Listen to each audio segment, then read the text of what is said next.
বরিশালের মানুষজন আমাকে অনেক সাপোর্ট করে। আমি মাঝে মাঝে এরকম অনেকের কমেন্টস পাই, এটা খুব ভালো লাগে। আমি সবসময় বলি আমি প্রাউড বরিশাল, আর তো এগুলো তো ভালো লাগার। আচ্ছা, গল্পের ক্ষেত্রে আমার সবসময় মনে হয় যে আসলে আমি যে গল্পটাতে কাজ করব এটা আসলে কি বলতে চাচ্ছে, বা এটা সমাজকে কি মেসেজ দেবে।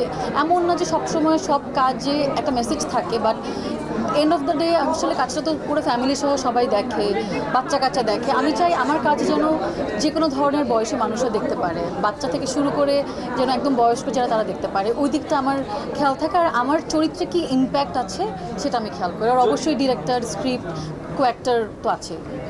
ছোটোবেলায় ফিরে যেতে চাই স্কুলের সময়টাতে, আর আরও 5 বছর আগে ফিরে যেতে চাই, কারণ তখন আমার একটা বিড়াল ছিল, আমার বিড়ালটা হারিয়ে যায় 22 সালে। তো ওর সাথে আরেকটু সময় কাটাতে চাই। আর কি আর এইটাই, দুইটাই আসলে, আর তিনটা নেই। ছোট পর্দা বড় পর্দা না, আসলে অভিনয় তো অভিনয়।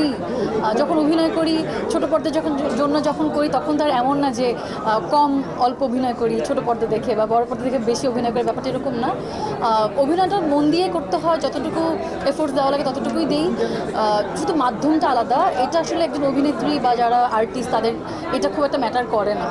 আমি বেছে নেওয়ার কেউ না, আমি একজন অভিনেত্রী। আমাকেও ঠিক যেভাবে ডিরেক্টররা বা রাইটার, প্রডিউসার আমাকে সিলেক্ট করবে, সেভাবেই তারা একজন অভিনেতাকেও চিন্তা করে তাদের গল্পের সাথে ম্যাচ হয় কি না।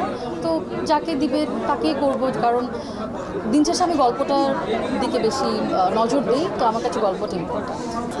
জানি না, আমি তো বললামই আমি অভিনেত্রী, আমি সব ধরনের সিনেমাই করতে চাই। এখন যেটা নিজেকে যখন মনে করবো যে এখন আমি এটার জন্য ফিট, তখন সেটা। দেশে দেশে সবার সাথে দ্য নিউজ।